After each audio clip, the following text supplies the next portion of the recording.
ibiri mu bubiko se ayiwe data we ninde wari kumenya kuko naje nobona umuzukuru ibiri mu bubiko erega mu bubiko naje mfitemo abakwe mu bubiko harimo abuzukuru mu bubiko harimo amadolari n'ubu mukanya nayohereje umugore inoti zibiri z'abanyamerika ndamubwira ngo ngahe komeza urye kumigisha ubwo n'ububiko nimugera muri ubu naje narize ariko mbere nagarukiye muri 3e secondaire ariko ubu nyine mfite degree ya theology ibyo nkora duheruka guhura n'umugabo w'umudokiteri arambwira ngo wigiye ndamubwira ngo nigiye kwa Yesu reka nkubwire abanyu nibashake badivasingana Butare wowe wadivasingane kwa Yesu wabuze ubushobozi hari umunsi umwe ibyaweho bibita Imana ifunga inda yana ariko akajipanga sawa akasema ni wewe umenifunga lakini mimi nimeona njia umenifunga ukafunga naitwa pesa nitwingumba ariko mbonye hivi gege aho nyingine siku na jana imetoweka na leo anazijua hitaji zote ninazo maua yote anayavika na ndege wote wanapokea chakula chao asipo shamba na gala sijaiona nyingine siku na jana imetoweka na leo anazijua hitaji zote ninazo sitasumbuka kwa kuwa Mungu ni baba yangu kabisa bisikala kati talaban hawezi kuni saumi ingawa jificha rima sitasumbuka kwa kuwa pika ni baba yangu hawezi kuni saumi ingawa jificha dushimira Imana tugejeje hano twese abazi ko ari Imana yabagejeje hano nibayikomera amashi amen era bakwiringiraga bari mu mahoro ya twifuza unemurengezi dushimiye bishop na madame we n'abana dushimiye vice representative na madame we n'abana dushimiye reverend n'inzego zose zigize komite ya baraza n'inzego z'abayobozi bose bagize department z'isoko ibohora era bakwiringiraga ayiwa kwino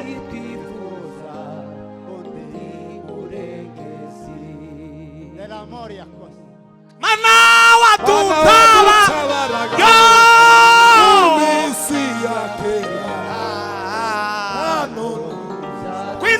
kwino haraka pabanua mambo nanone zaturengeye tugeze ndashimiye n'abakundira itorero muri abantu beza n'abakurikiye online ijoro n'amatara natwe turabishimiye yeme tube nk'abakoma amashi mana wadutabaraga nanone saturenge nanone saturenge nisikakwatisi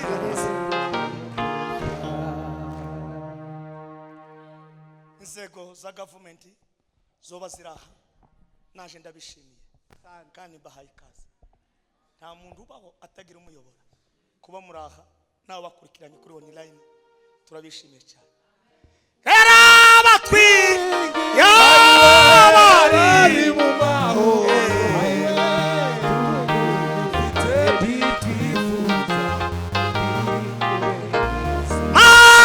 mana wadutabaraga mu misi yacu misakostikala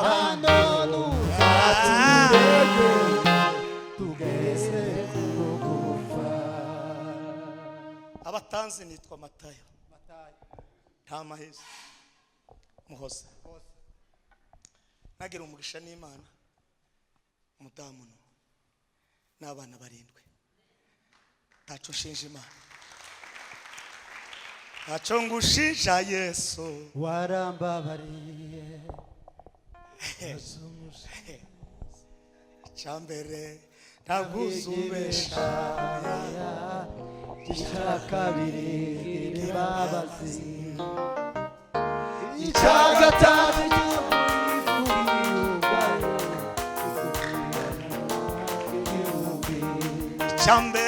icyambere Imana ndabwibesha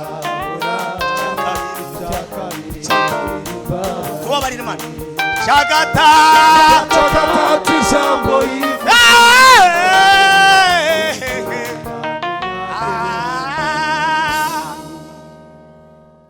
n'umushumba w'itorero ryitwa Holy Spirit Fire Church korera mu Bugande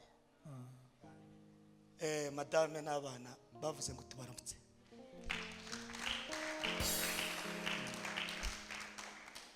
nije mushumba w'iryo torero nari mbakumbuye ndamukiriza umuntu umubwire ngo topike y'uyu munsi wa none ibyawe biri mu bubiko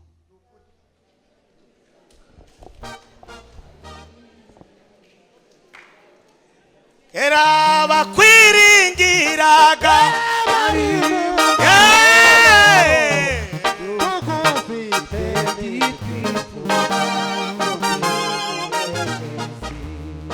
dusoma ibitabo bibiri ku muhanga uzi gusoma igitabo cya Ezra igice cya mbere n'umurongo wa 5 n'uwa 6 n'uwa 7 Ezra chapter 1 verse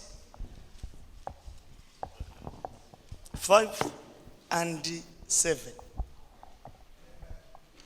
hanyuma turasoma abami bakabiri 2 Kings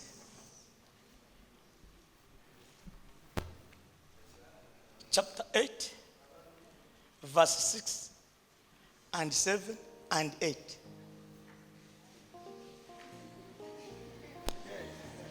komusetse kibaye igitangaza ongera umuramutse umubwire ngo ibyaho biri mu bubiko bakwiringiraga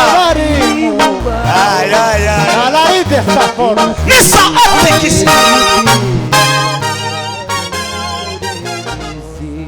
Pastor umepata karibu Ezra sura 1 mlango wa 5 hadi 7 ibyaho biri mu bubiko niho nisitala kata karibu igice cya mbere n'umurongo wa 5 n'uwa 6 n'uwa 7 reka dusome mu izina rya Yesu haravuga ngo nuko abatwari b'amazu y'abasekuruza b'abayuda n'ababenyamini umuriro bahagurukana n'abatambyi n'abalewi n'abandi bose Imana yateye umwete wo guhagurukana ngo baje kubaka inzu y'Uwiteka Yerusalemu umuriro maze abaturanyi babo aho babatwerera ibikoreshwa by'ifeza n'izahabu umuriro n'ibindi bintu aho n'amatungo n'ibintu by'igiciro cyinshi sukuma ukuyemo ibyo batuye bose babikunze aho kandi umwami Kuro aho asohora ibintu byakoreshwaga mu nzu y'Uwiteka ibyo Nebukadinezari yari yarazanye i Yerusalemu akabishira mu ngoro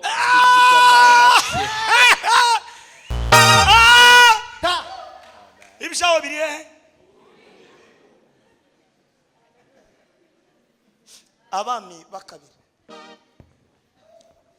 patasika kotandila rikosi abami bakabiri bisha 8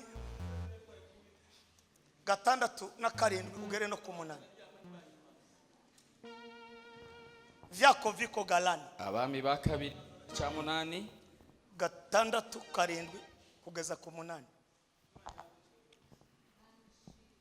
umwami abibaza uwo mugore aramubwira umwami aherako amuha umutwareho umuhesha aravuga ati umugarurira ibye byose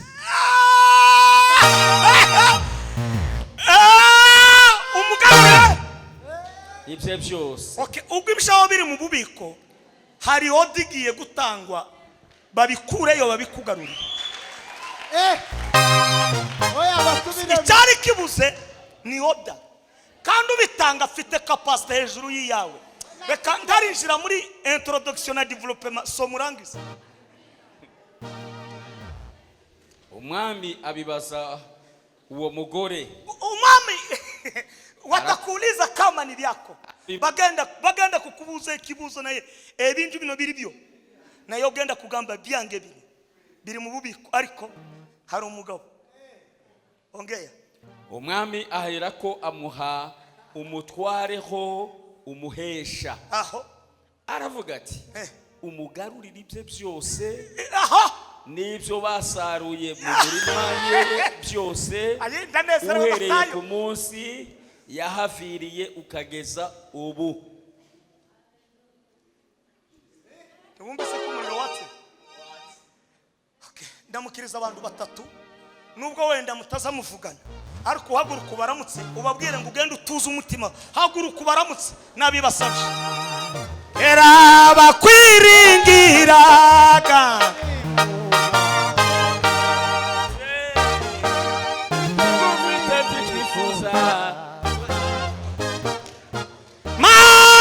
mana wowe utagurutse bimeze bite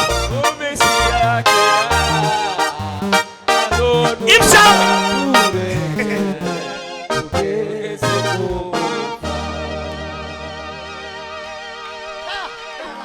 reka tange haleluya zitatu nimara nijira muri introduction na development na conclusion hanyuma muzongera mu ndumire kuko itopike ni y'ukwezi kose cyumweru uzayibwira ni muzamuri biganza haleluya haleluya sema hari ububiko butanu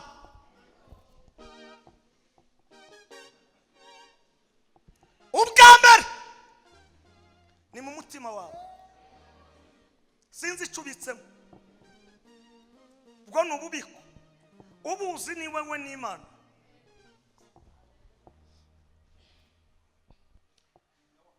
umugabo witwa Mose yaranditse zaburi araririmba ya 90 aravuga ngo twigishe 90:12 utwigishe kubara kugira ngo tubashe kumenya gutunga umutima w'ubwenge ndagutangarije nimba umutima utabitse mu bubiko utagira mu ibanga ubitsemo simvuga ngo uri gito ukurimenye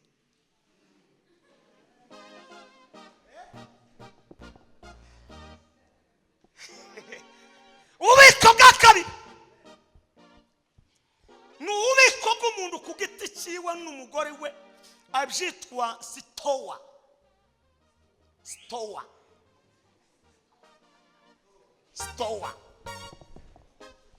iyo hari ababika ibiryo bikagira aho ubiko kandi iyo birangiye ikerera iziba kuko bongera kuja guhaha ibindi kugira ngo babike muri ubwo bubiko. Hari ahantu tubika imyenda yitwa ngo ni garde-robe, naho ni mu bubiko. Aho ndi wo wajana za kawunga bo wacanganya ikibo gusengera bakakwita kuko wabaye umusazi. Taravuga ubundi bubiko butatu busigaye, utangira kwibaza ngo se ibyawe ubibitse kandi wabibikishije kwani? Ko nashatse ngo nitonde mbanze mfungure iyi password hanyuma mbone kuza kwiruka muri developer.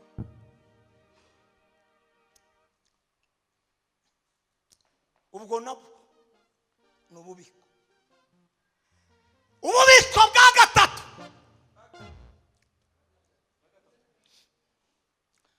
n'ububiko bw'abanyabwenge batabika ibintu mu magambo, babibika mu byanditswe bakagira biblioteke.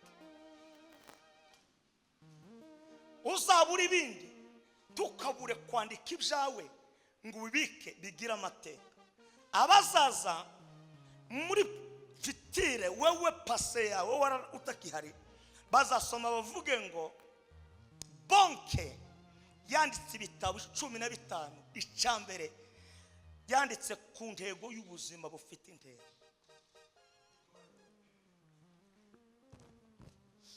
Nibaganda muri biblioteke basange Dr. Antoine Rutayisire, abana basaza mu myaka yo muri 2065 bavuge ngo abagabo banditse ibitabo hano baba dokteri, harimo Antoine Dr. Rutayisire. Nibarangira babisoma. Ndangije iri jambo nkubwira ngo turwara indwara yo kutandika iby'ubwenge ubishire mu bitabo muri biblioteke. Isi ikeneye abanyabwenge. Imana koresha abanyabwenge. U Rwanda rukunda abanyabwenge. U Rwanda rukoresha abanyabwenge. Okay, nubura ubwenge titukubwira kupfuye na uriyizi. Era bakwiringira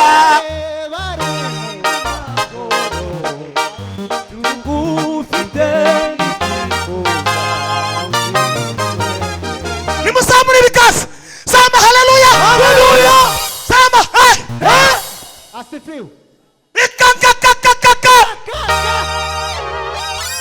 Hingala la sanga. Nugera ubwenge uzashira mu kindi kintu cya kabiri cyitwa ubuhanga. Kindi cya gatatu uzashira mu mwete. Ibyawe biri mu bubiko niho buyi. Gusa ubwenge, ubuhanga, umwete bizatuma hari umwami uzavuga kubera ubwenge bw'uyu n'umwete w'uyu reka tumuhibye. Sigaye bibiri. Komera Imana amashigira mbivu. Tumia akili yako vizuri na ujue ninalokupasa. Shetani anatamani wewe simama jipange sawa sawa. Tumia akili yako vizuri ujue ninalokupasa. Shetani anatamani wewe simama jipange sawa sawa. Macho yako mbele, macho yako mbele. Simama kiume jipange sawa sawa. Macho yako mbele.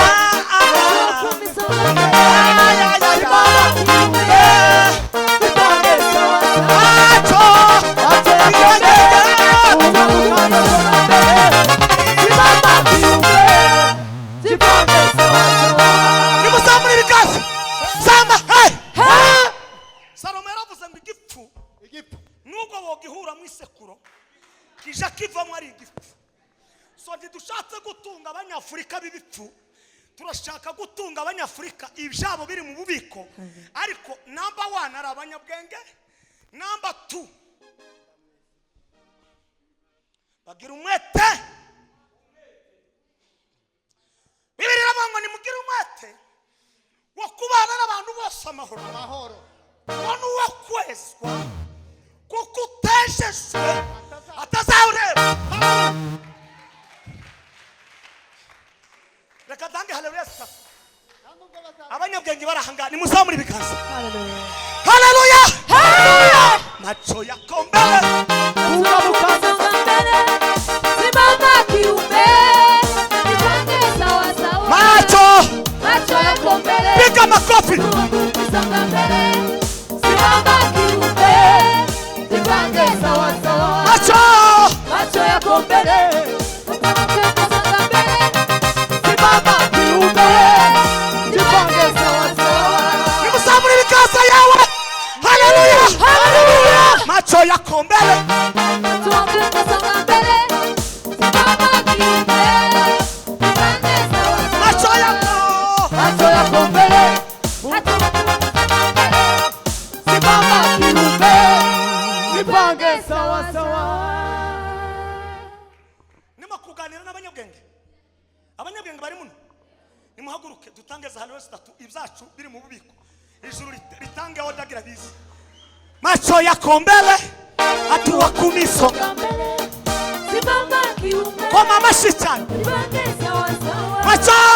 Macho yako mbele hatua songa mbele simama kiume nipange sawa sawa. macho yako yako mbele songa mbele ah simama kiume nipange nimuzamure. Haleluya. Haleluya. Ibara. Haleluya. Macho yako mbele simama kiume nipange sawa sawa. macho yako mbele hatua songa mbele simama kiume hasigaye moyo nyine nimuzamure ibiganza. sawa. Sema ya. Nimwishare nijuru mu kazi.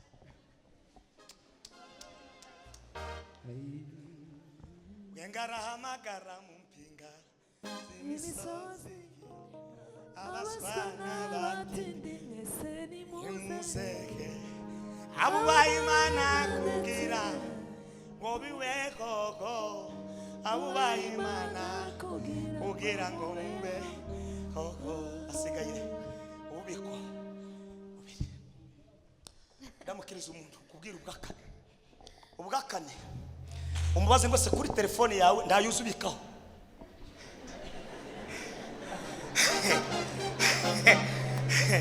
Mama Estalamane Empasa Mama Estalamane Empasa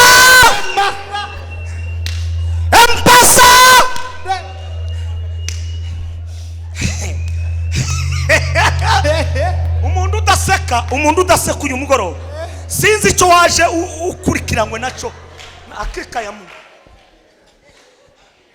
isi yo yiruka. Abatunze ijambo muri bo biruka kuruta isi. Haragaza kuko twebwe abafite Kristo aritwo tuba over abatunze ubwenge bw'isi bakadushakisha bakatubwira ngo ibintu byatunaniye. Wa musi Daniel baramuhamagaye ati nawe twamenye ko uri umunyabwenge nubwo uri matekwa icyo si kibazo ariko ibintu byakomeye. Ubutunzi wabikishije muri wewe hari icyo bwokora. Oda itangwa n'umwami aravuga ngo wote wawe. Daniel kuko yarafite ububiko bufite igisubizo nubika ubutunzi bw'ijuru muri wewe isi ishobora kutabumenya ariko ejo one day muregerege muguma oluna kulumolo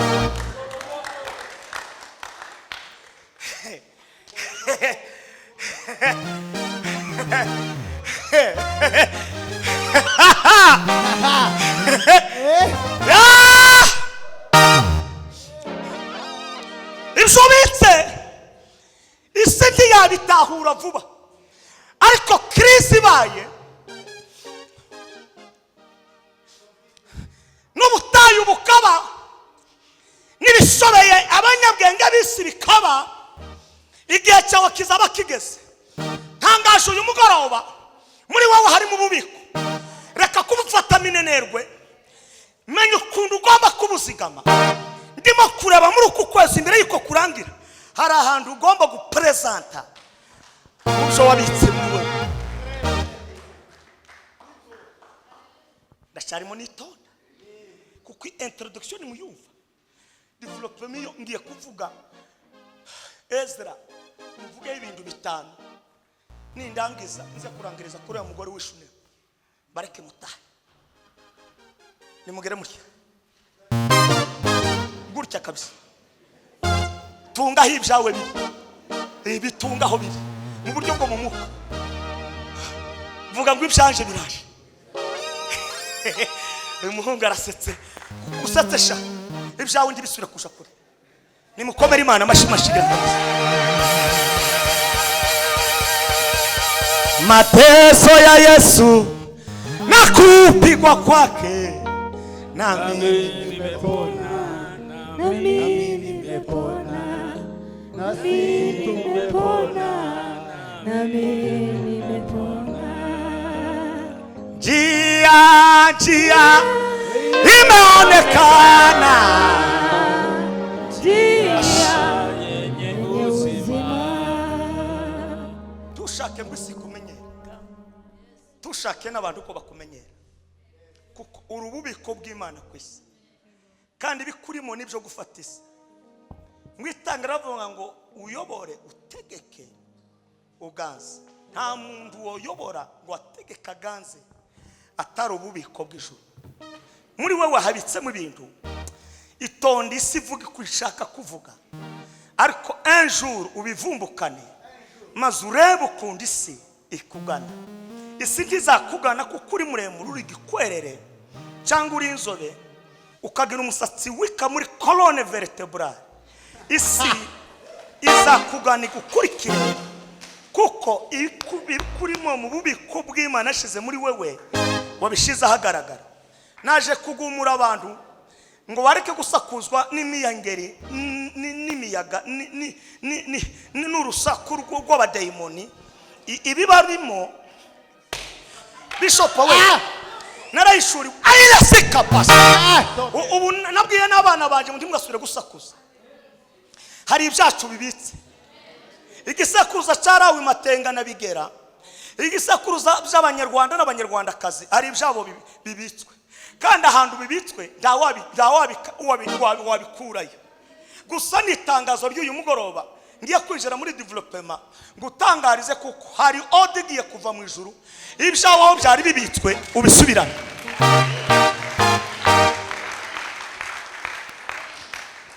Yafashe imigisha yose, Imigisha yo mu bumana, ibumbira muri Yesu iramuduha. Yafashe imigisha yose, imigisha yo mu bumana, ibumbira muri Yesu iramuduha. yafashe imigisha yose, Bishop we imigisha yo mu bumana, ibumbira muri Yesu iramuduha.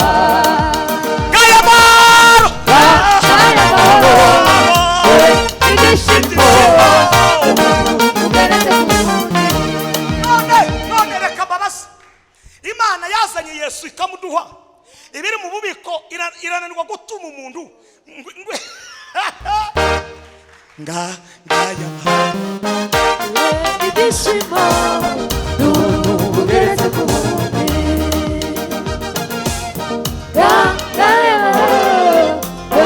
Ibyishimo n'ubugeretse ku bundi. mukomere Imana amashyi. Ngaya amahoro, Ngaya amahoro. Ibyishimo n'ubugeretse ku bundi. ububiko bwa gatanu bukubiye mu matsinda atatu: Imana Data, Imana Umwana n'Umwuka we. Sasa undamukiriza umuntu umwicaranye umubwire ngo kuva umunsi wa none n'iyi tariki, niba hari ibintu byari bikugoye ugenda utuze, ububiko bwawe burarinzwe. Bikasira kolo nukuri kw'Imana. Imana yatumye ko ndahanura uyu mugoroba, yambwiye ngo uganda ubwira Abanyarwanda n'Abanyarwandakazi ngo ububiko bwa buri muntu wese burarinzwe kandi uburinzi agiye gutanga oda hanyuma buze bukugarukira. Ngaya mahoro dore ibyishimo ubuntu bugeretse ku bundi. ngaya mahoro Ngaya mahoro dore ibyishimo ubuntu bugeretse ku bundi. Ezra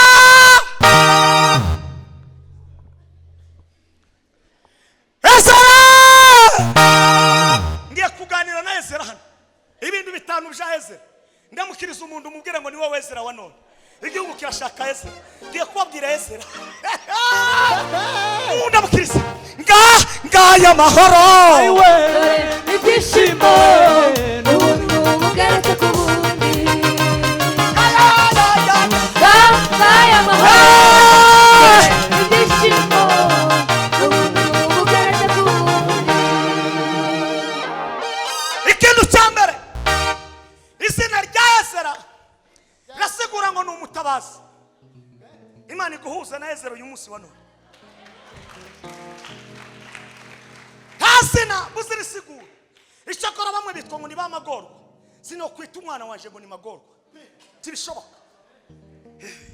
Ugomba kwita umwana Ezra ukamwita Fidel ukamwita Mugisha ukamwita Muhorake ukamwita izina rifite n'ingaruka n'isobanuro. Ntangaje muri uyu mugoroba w'uyu munsi wa none Imana iguhuze na Ezra kumutabazi wawe. Ijambo rya kabiri rya Ezra ni mwese Imana ibiganza nimuvuge ngo haleluya haleluya. Nimwongere kandi vuga ngo Yesu Yesu Yesu Yesu. Ezra waje Ezra waje. Wabona Ezra sose urakugira urusaku. Umunsi Mose yamubonye hari abagabo batatu banditse ibitabo mu isezerano rya kera. Hariho Ezra yafatikanyije na Mose afatikanya n'umugabo witwa Samuel umuhungu. Mama Ana alipanda Shilo liaombe Mungu ampe mtoto. mama Alipanda Shilo ili aombe kaini meyewe Mungu ampe mtoto. mama Alipanda Shilo ili aombe Mungu ampe mtoto. Mama alipanda Shilo ili aombe Mungu ampe mtoto. Imana izipima kapasite y'ubwenge bwawe ishobora kwica bimwe kandi muri wowe yarashize mu bubiko. Noneho ikareba level yawe aho ugomba kugera kugira ngo iprovoke ihindure system, kuko isi igizwe na system.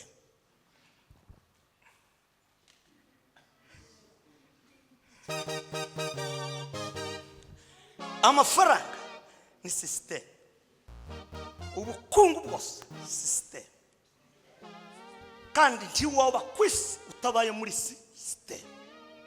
Church system. Agaragaje kwitonda uyu munsi ariko ko ndumva ibintu kiramanutse asanga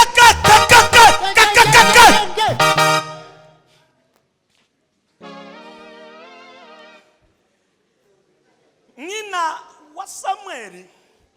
Imana yari yaravuze ngo nkuzibyina ariko ntiyaziba imitekerereze, ntiyaziba n'imivugire, ntiyaziba n'iyereko. Okay. Abantu bazafunga inzira ariko ntibakagufungira imitekerereze. Shirama agasirimba sha umuriro uraza. Shirama agasirimba umuriro uterawutse. Mama Ana alipanda Shilo ili aombe Mungu ampe mtoto. Mama Alipanda Shilo ili aombe Mungu ampe mtoto. Mama alipanda Shilo ili aombe Mungu ampe mtoto. Uri tayari uyu munsi? Mwito.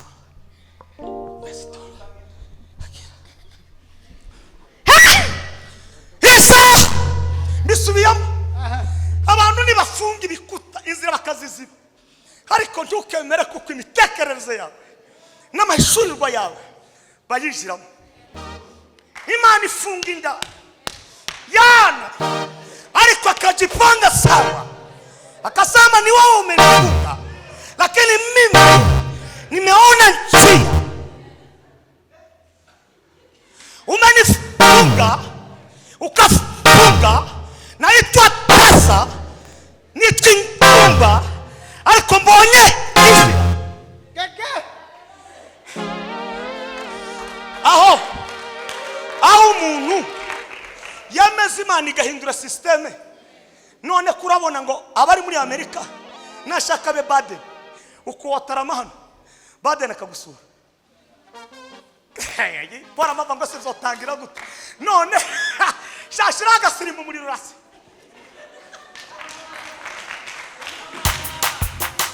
Mama alipanda shilo ili aombe Mungu ampe mtoto. Mama alipanda shilo ili aombe Mungu ampe mtoto. Mama alipanda shilo ili aombe Mungu ampe mtoto. Mama alipanda shilo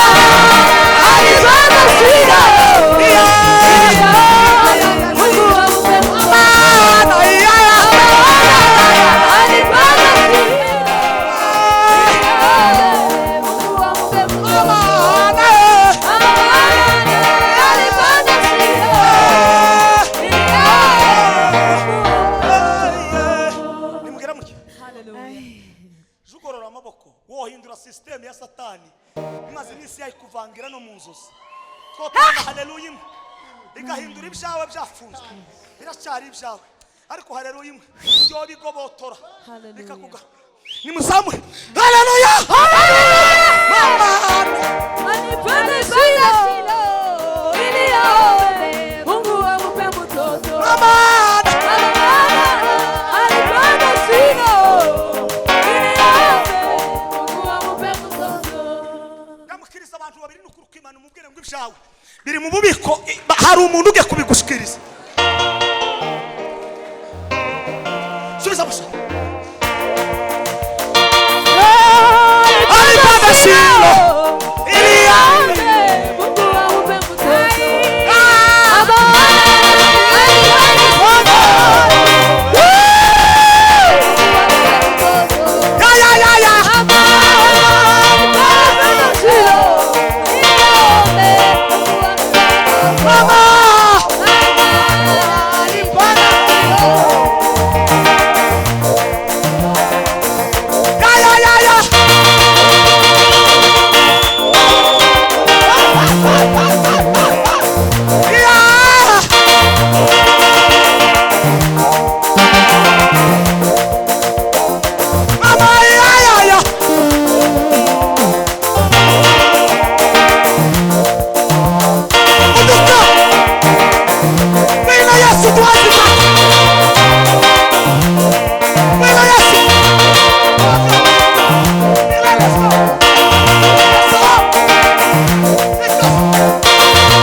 Nibashaka abarozi bose biburasirazuba bahaguruka ariko ibyawe biri mu bubiko. Nibashaka bose kuruva nibashaka bahaguruka ibyacu biri mu bubiko kandi birarinzwe. Umva igitangaza Bibiliya iravuga ngo uwo munsi nyina wa Samuel ngo ahita akora remise le prise. Samuel ataravuka ahindura systeme y'Imana no kuvuga ngo kudasubizwa kwawe ngo usingire ibyawe biri mu bubiko si Imana ni wowe watinza.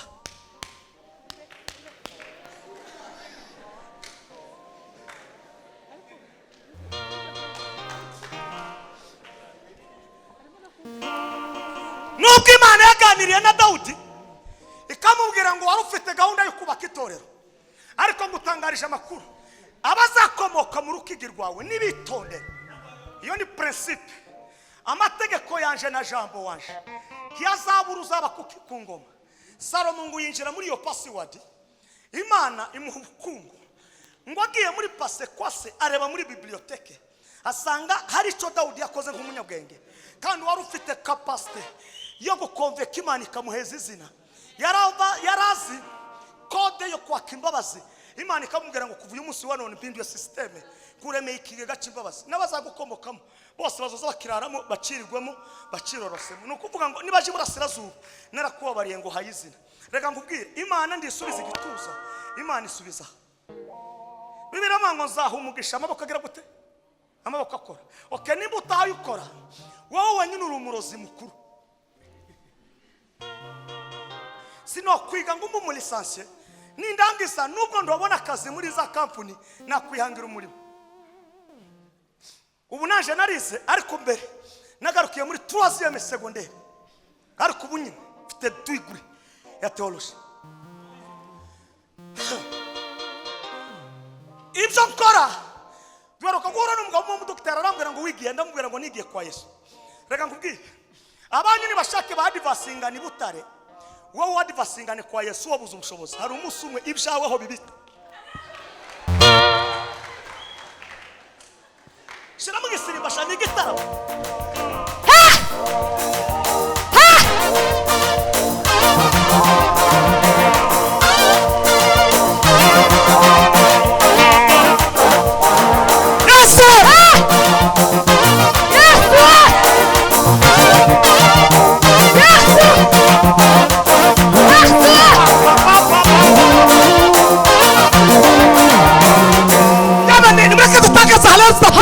ibyacu nibize zamuri biganza byabo. Zamuri biganza mw'Abanyafurika. Imana irabagemuriye ko muri fata turi abahungu n'ukuruka Imana muzaba dogiteri mukaba minisitiri, ariko ubwo bunebwe mufite bwo kwicara ku ndebe nazo baguze ba muri bamwe nimuzamuri biganza muri urasere kuruka Imana. Haleluya,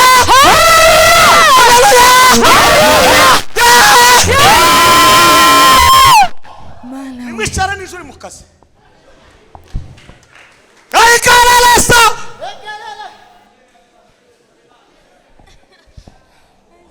Ana sindamurangiza ijoro ryari rimanuye kuri Salomo kanesi angolo tabilanda kangolo sungululu batateka shisa overi man ibiri mu bubiko se ayiwe data we. Ninde wari kumenya kuko naje nobona umuzukuru ibiri mu bubiko erega mu bubiko naje mfitemo abakwe, mu bubiko harimo abuzukuru, mu bubiko harimo amadolari. N'ubu mukanya nayohereje umugore inoti 2 z'Abanyamerika ndamubwira ngo ngahe komeza urye kumigisha. Ubwo n'ububiko nimugera muri iri mu byo baje banyaze yamavuga ngo ibintu nibimanuke bisubira iwabo. Amakuru nayo ibyawe bimaze iminsi abarozi bakiniraho. Ndakurahiriye uyu mugoroba w'uyu munsi wa none hayo hata kuna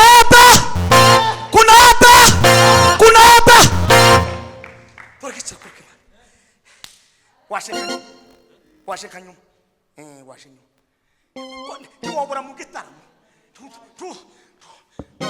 tu suka garagara mu gitara uragororose mu gitara urapashije uraregeye mu gitara gira gutya.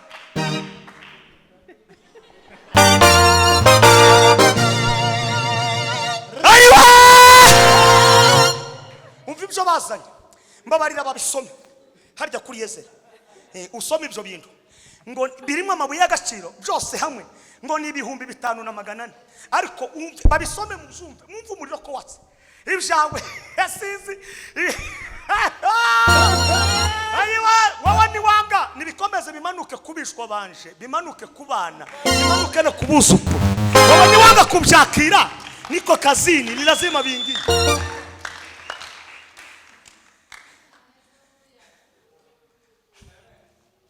hasome ahandi pati hasome ahandi wamwera hepfo soma kuri Ezera rimwe kadusome muri hasome kugira ngo bahumve igice cya mbere umurongo wa 5 aye manuka hepfo manuka were kuri ku 8 manuka were ku 8 ibyo Kuro umwami w'Ubuperesi abikuzamo Miteredati uwo munyabintu nawe abibarira Sheshibasari aho igikomangoma cyo mu Bayuda sukuma kandi umubare wabyo n'uyu pole amasahani y'izahabu 30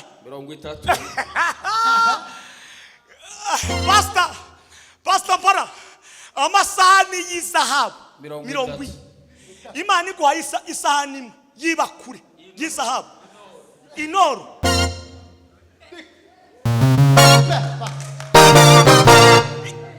tureke isahani iguheza gakombe aka kamwe kari ka 50 aka ikakaguha tusezera abantu izahabu komeza ugande gahoro gahoro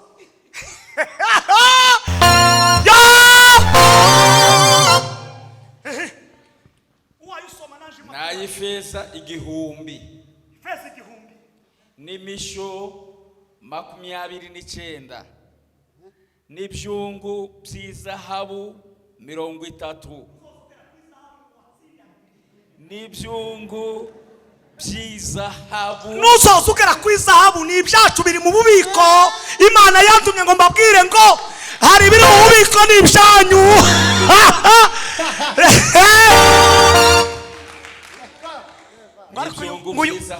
ngo uyu mugabo aratubeshe we nimba utazazibona je nzazibona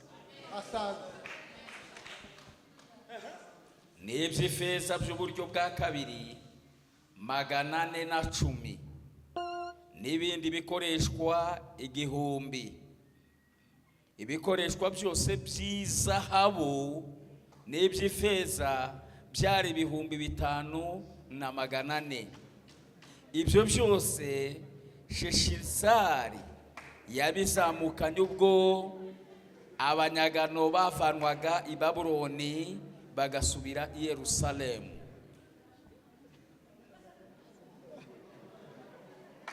n'ibyungu by'izahabu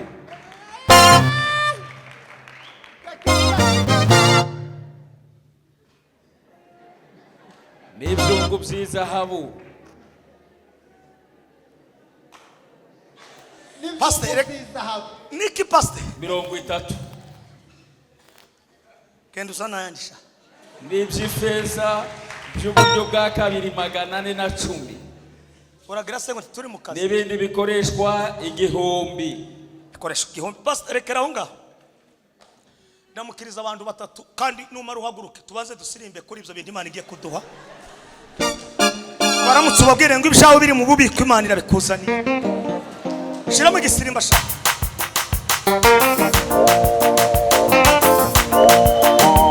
Amana alipanda Shilo ili aombe Mungu ampe mtoto Amana alipanda Shilo Musa kusiri ili aombe Mungu ampe mtoto Amana alipanda Shilo ili aombe Mungu ampe mtoto Amana alipanda Shilo ili aombe Mungu ampe mtoto Amana alipanda Shilo ili aombe Mungu ampe mtoto Amana asima ili aombe akasema Mungu ampe mtoto Amana alipanda Shilo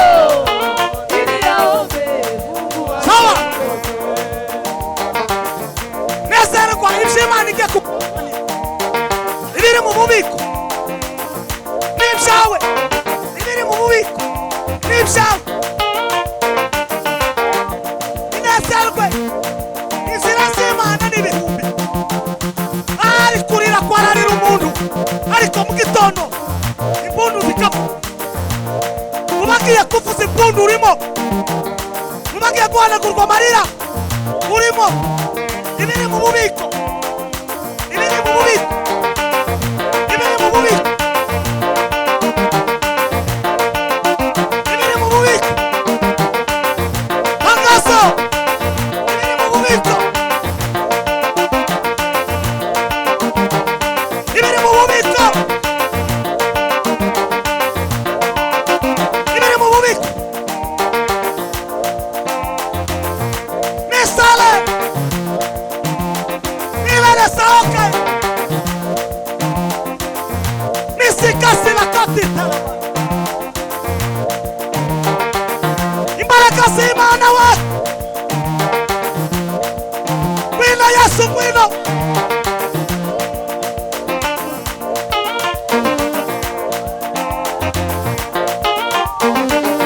ngwino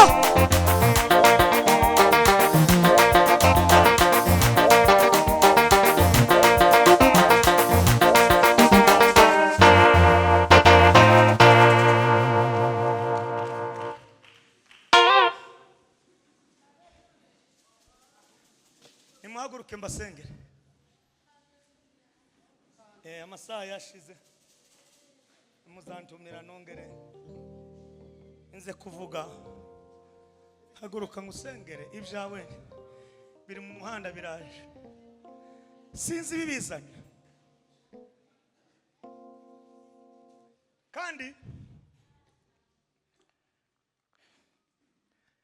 uko zaba ndiko senga utangire kuzana ituro ubwira Imana ngo Mana tanzira ituro ry'amashimwe kuko ibyanje ubingaruriye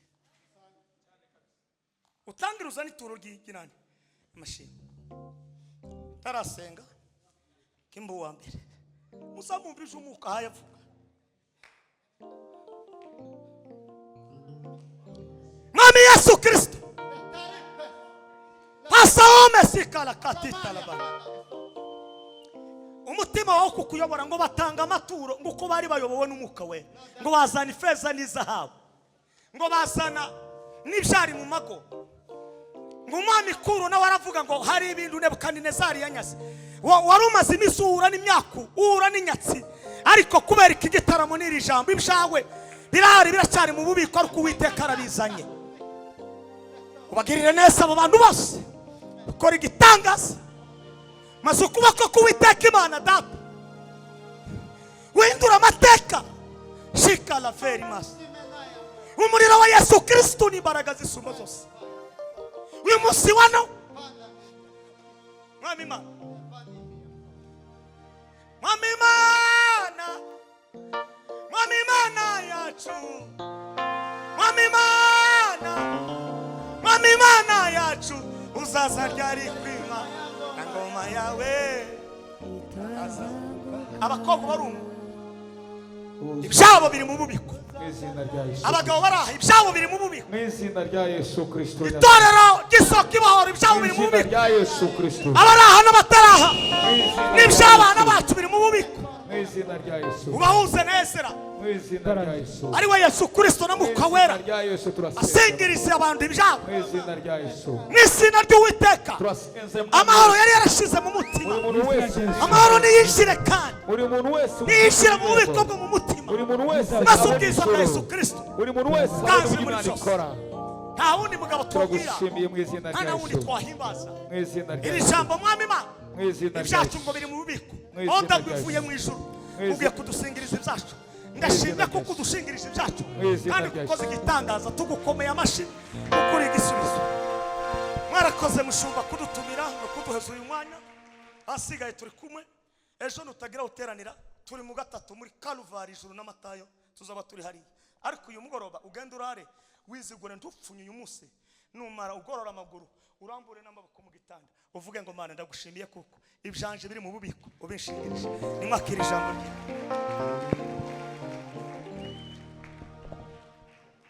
tumukomere amashyi mu izina rya Yesu.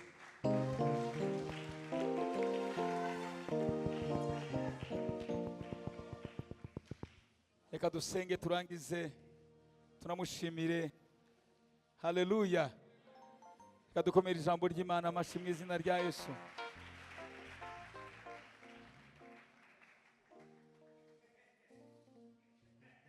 Bibiliya yavuze ngo Ezira asomera abantu bose ibintu by'amategeko. Tuvuge ngo amen.